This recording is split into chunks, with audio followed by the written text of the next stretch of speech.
In this video, we will teach you how to assemble and use the Ronin S focus motor.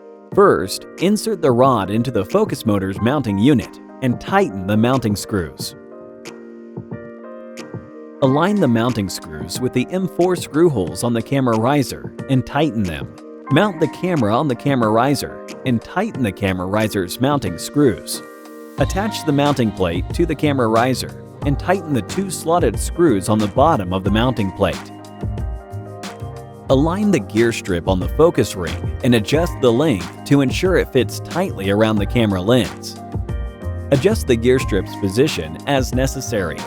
Loosen the knob on the focus motor and attach it to the rod mount. Ensure the gear strip on the focus ring is engaged with the gear on the focus motor, and then retighten the knob. Mount the camera and finish balancing adjustments. To learn how to adjust balancing, refer to the Ronin S balancing adjustment tutorial video. Connect the power cable between the focus motor and the accessory power port on the Ronin S.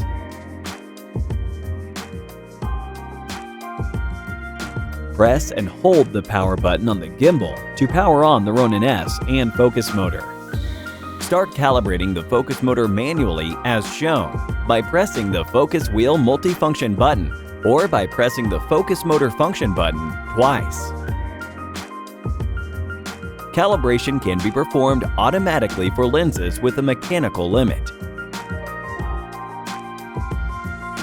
When the focus motor's LED indicator shows solid green, calibration is finished, and the focus wheel is ready to go. Hit the like button if this tutorial was helpful.